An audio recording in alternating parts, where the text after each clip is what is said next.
Broadcasting from the business capital of the world, this is the Podcast Business News Network.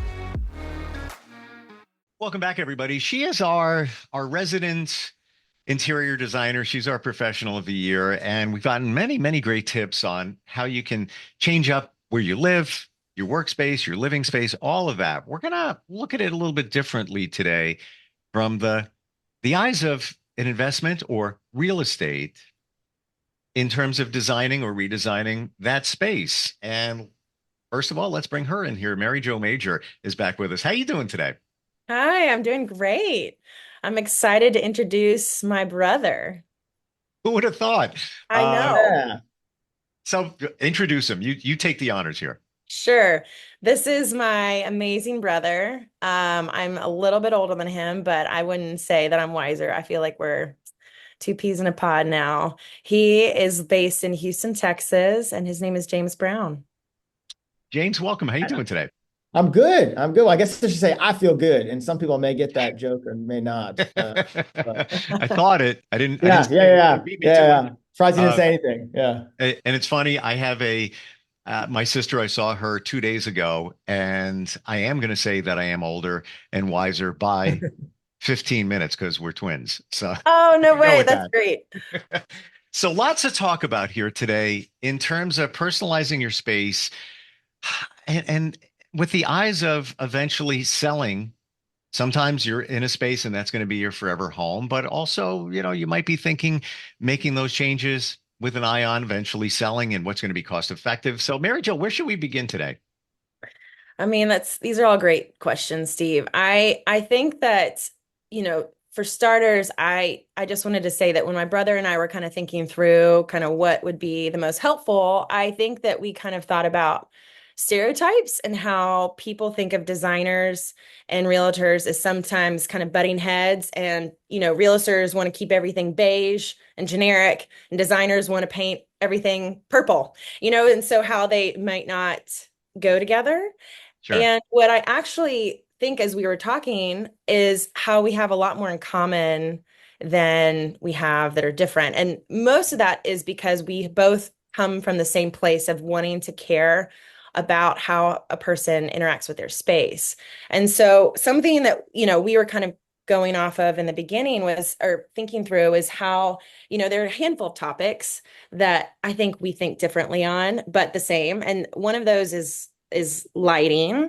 So I would say that lighting in a home is, there's all kinds, right? There's overhead, there's task, there's ambiance. It's how you feel in a space. And so anyway, and James, I know feels differently.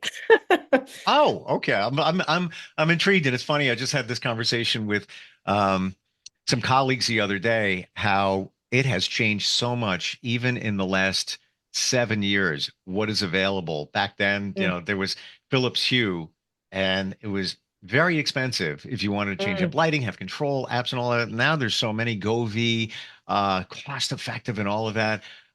James, what's your feel? What's your vibe on lighting? So first of all, I love natural light. So I'm all about windows. And if you have a lot of natural light, I think that that really serves your house well during the day. At night, I'm a big fan of recessed lighting.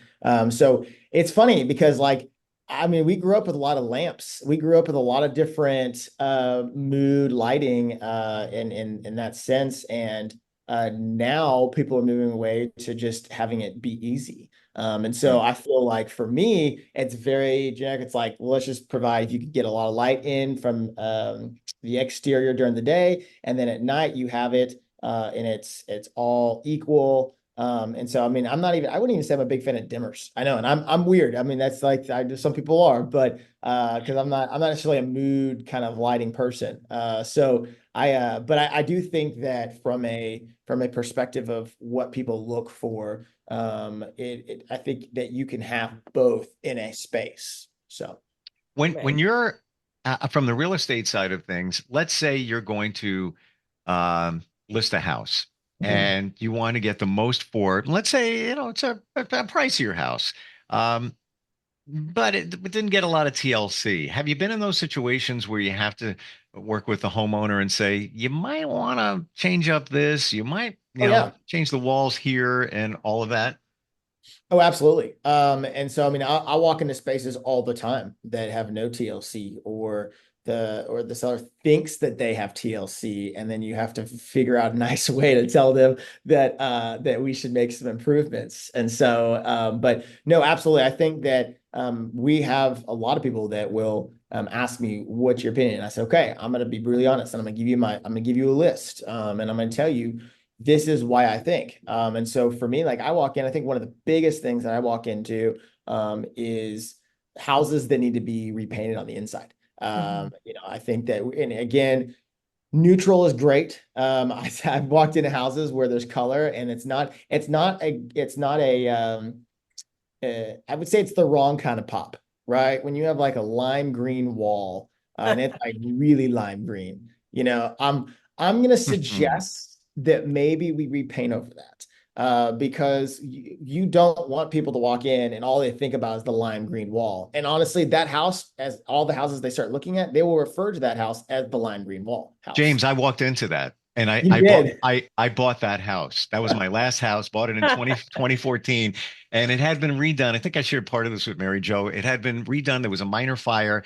Mhm. It was a win for me because got a new roof, new siding, kitchen was redone, all of that. But Mhm. there was two bedrooms, and one was, tealish lime green. The other one was more pink than, the light in the back there. Mhm. And it was freshly painted. They were loving it. Nice. Ah, take a look at this. I'm like, yeah, that's really great. And I'm thinking, can't wait to get a brush out and take that down. But it's interesting what their perception of what looks good, but you're looking at it through the eyes of what's going to sell well. What's going to get Correct. sale. Right. Yeah, absolutely. And I think that something, and maybe we'll touch on this, but it in Texas at least, and in Houston, I mean, our housing is gonna be very different. It's gonna look very different than in Washington D.C. where Mary Jo is. And I just think that, for instance, like what's trending is people tearing down walls, opening up the space, making it very light, making it very open. I'm a fan of walls. I'm a fan of the separate spaces, and so I think that that's also a reason, because it's hard to put in as far as lighting goes and stuff like that. It's hard to put in that mood lighting when you have this giant open space, Sure. because then it looks weird where you have this space over here that's well lit, and then you have this space over here that's set for reading, and it looks off. And so I think that that's where a problem is, especially with some of these houses that they're opening up everything. Mary Jo, I think you mentioned not too long ago that the open space concept it's still big, but it's kind of going away a little bit where the walls are coming up.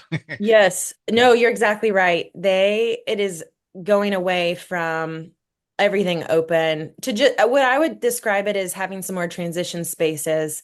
So having potentially like an entryway, even if it's not super closed in, but having some sort of side walls that kind of indicate that this is the front, and having maybe like a hallway of sorts. It doesn't even need to have two walls on either side, but some sort of separation between other spaces.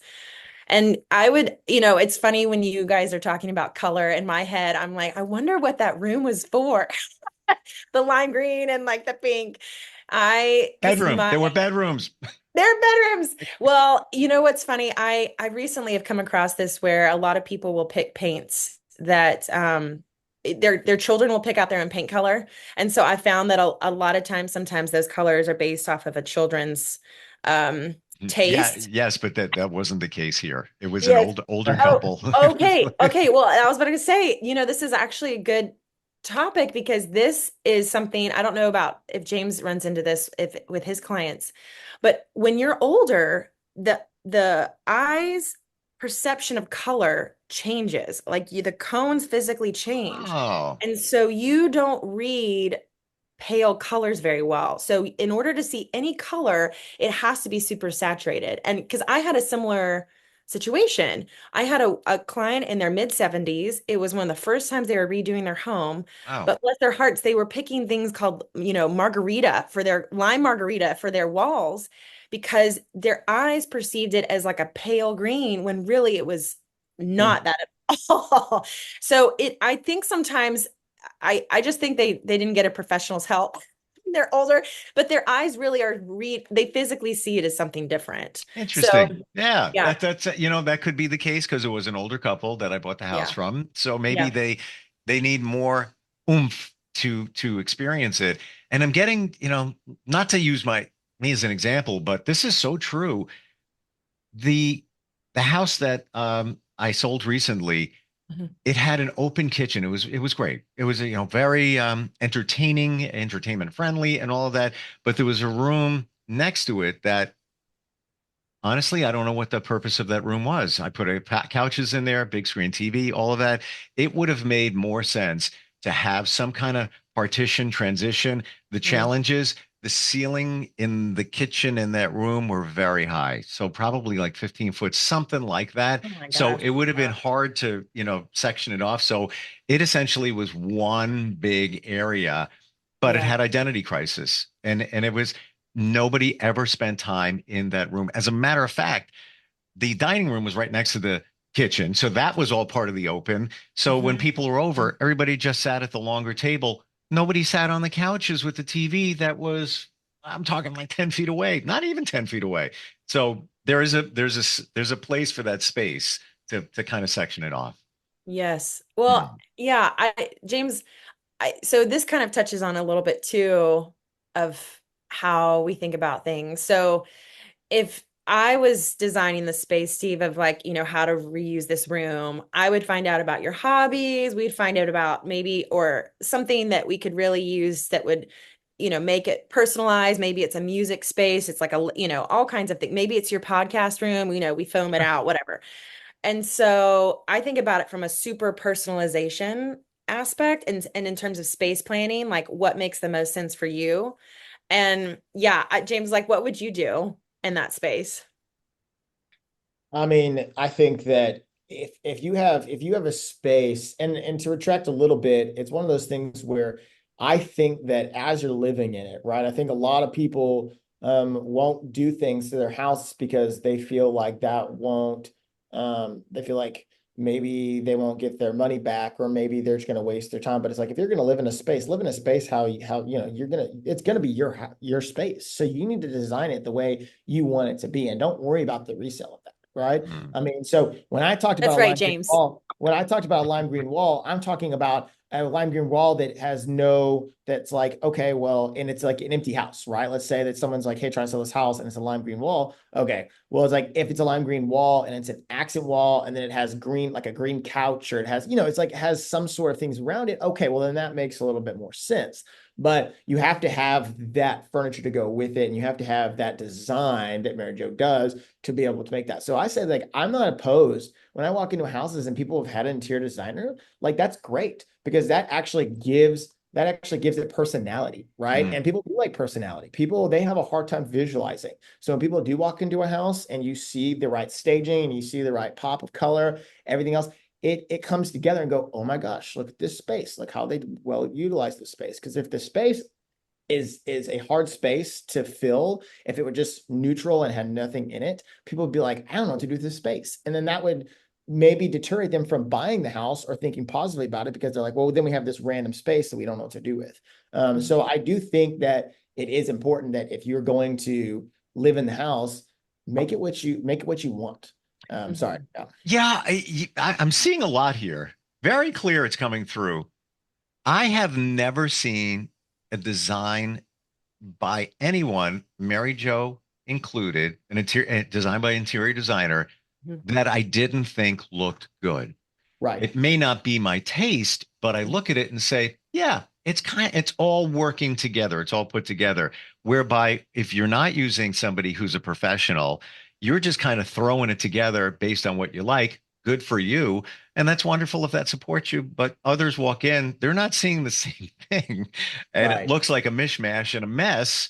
And you may be a hunter and you like to have big, animal heads on the wall, and you like a certain kind of bearskin rug, whatever it is. When done by a designer, it's done so it all works together. Right. Is that my thing? No.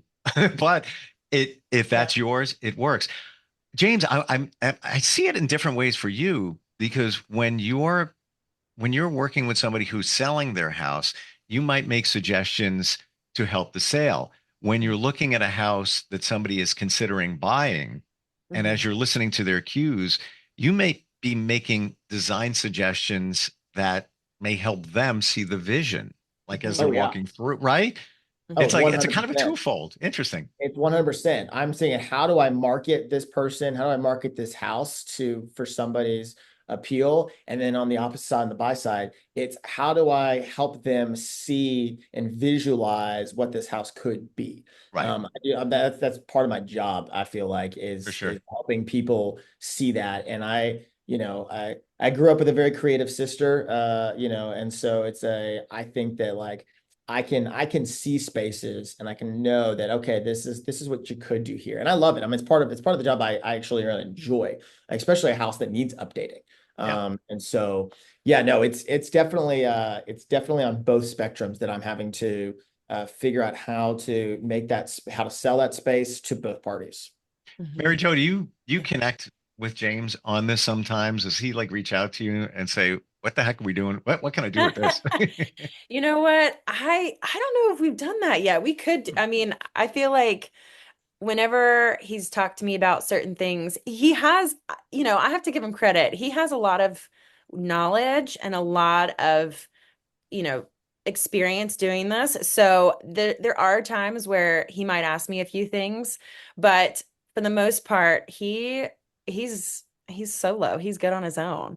Now, I will say something we talked about the other day that I thought was super interesting is he was saying that there are times when if a house does have a lot of personalization in it, and I would say things like wallpaper, certain things that you might think are more permanent.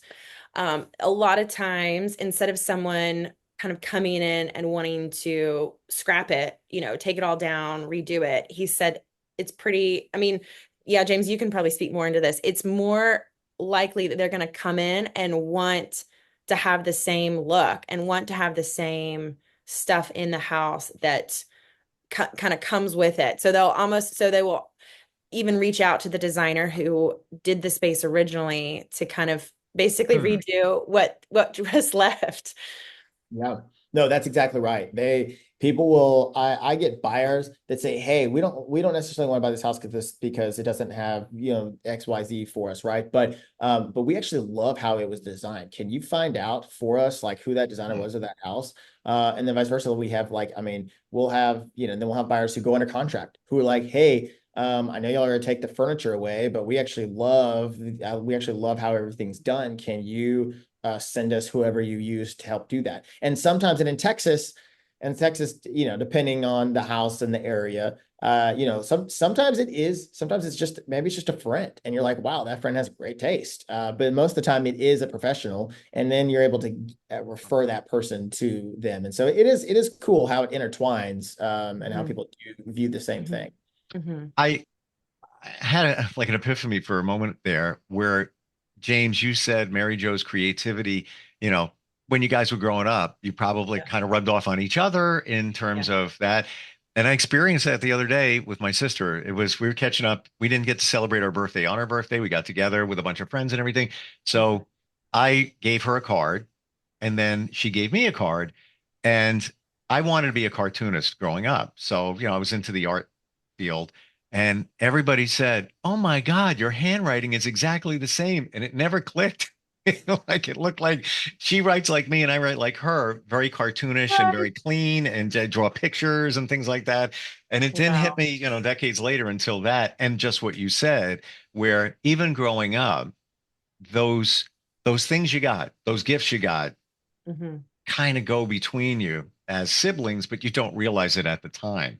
And I'll bet you, some of the things that, makes him a great real estate agent in terms of, working with people and seeing vision and sales and all of that kind of rubbed Mhm. off on you and vice versa. You feel that, Mary Jo?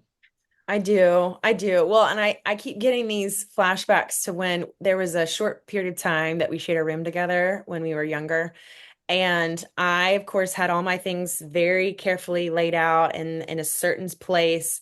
and being the sweet little brother he was, would want to come in and like mess with things or, try to mess up what I was doing or Yep. try to get me. But I do think that a lot of how he makes people feel comfortable at home and his sense of humor, I think all of those things are things that I appreciate and love. And it's interesting when you're talking about kind of how things you don't even realize how similar you are. Hmm. And I think that's some of it too, is I think we don't even realize sometimes how much we communicate the same, or we get excited about the same things, or we have the same attitude about chaos or sales or whatever. Sure. I think that, yeah, we are brother sister in that way. Yeah. Steve, Cut from the she same left cloth. out. She went. I did not. They're very sweet, but she left out. I thought she was going to go to Interior Design Rod. That room that we grew up in, yeah, it was a pink sponged. It was pink sponged walls, so it was a pink room. So talking about color and pop, from the beginning, Mary Jo's had that, and I was her personal. Sometimes I was even her own personal canvas. There's a picture that is that where she drew Batman and Robin with a Sharpie on my stomach because I was really big into Batman and Robin. So It wasn't a Sharpie, it was washable. Sharpies are washable. They use them yeah, they use them for thankfully, they use them for yeah, surgery, it's right? like temporary tattoos. Come on. I never had to share a room with my sister. It was right next door. That's where the conflict came because I always wanted to be a DJ. That's what I wanted. 9 years old, always wanted it. And I had one turntable. She had one. When she wasn't home, I would go in there, take the turntable so I could mix, and she would come home, and it did not go well, especially the one day where I smoked her turntable. Smoke started coming out of it, and had to get that replaced. But it's funny when you start thinking about these things. Oh yeah. Yeah. Final question, James. We have like just a moment or so. Flips. Do you run into people that are flipping for an investment and then looking at what they can do for best return on the investment? And would there be a consideration to bring somebody in like a designer to make sure it's done right? Mhm. Yeah, absolutely. I work.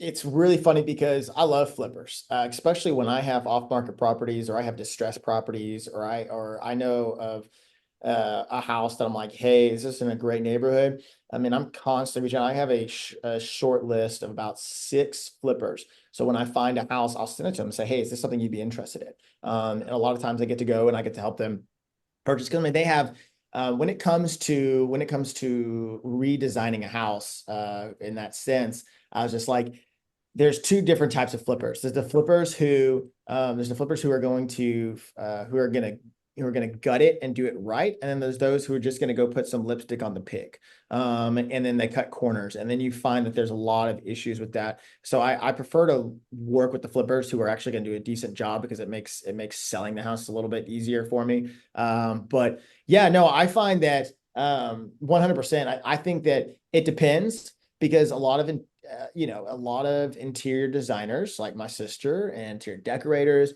I mean, they run a business and they have their charges. And so with flippers, for the most part, you're going to try to have a lower budget of costs, right? So you Sure. can get that return. So I don't think that it's out of the realm. And I think that there may be flippers that do have interior design connections that can assist them, or maybe they have a natural eye or they've done it so many times that they kind of know what works in a space. So I definitely don't think it's out of the realm of the possibility, but yeah, I could see where it would be problematic to pay for to pay an interior designer and to have all those excessive costs when a lot of them are looking to buy, Sure. in bulk and stuff like that. And so I guess it depends on the flip and what the return is going to be on it. 100%. Yeah, Yeah. I've said this before, but next house I will, which when the here in the New York area, very challenging, not a lot of inventory, prices are jacked up, Right. interest rates. So I'm on the pause, I'm in between. I will hear it now. Never do it again without a designer. I will never do it ever. It I don't know why I tried. That's just me. We're out of time. Great talking with both of you. Mary Yeah. Jo, Yeah. best way to find you if somebody wants to pick your brain, they're in the DC area or even outside, want to consult with you. How do they find you? Yeah, you can find me on my website, riseinteriors.co. Gotcha. Super simple. James, how do we reach you if somebody's got a question? Yeah, you're looking to move to Texas, Houston, need good referral, need some help. You can reach out to me via my Instagram handle, James Brown Homes. Beautiful. And James, that did feel good. Yeah. Both of you. Thank you so much for being here today. Yeah. A lot of fun, very insightful, and totally appreciate it. Thank you. Absolutely. Thanks, Steve. Appreciate it. Thank you. We'll be right back. Are you looking for even more of the podcasts and hosts that you love? The Podcast Business News Network is proud to announce that you now have even more ways to listen live. Check out the MyTuner Radio, online radio box, and Simple Radio apps on iOS and Android, or find us online. Search for Business News Network on mytuner-radio.com or search Podcast Business News Network on streama.com and onlineradiobox.com/US. Take your podcast on the go and don't miss a minute of the action.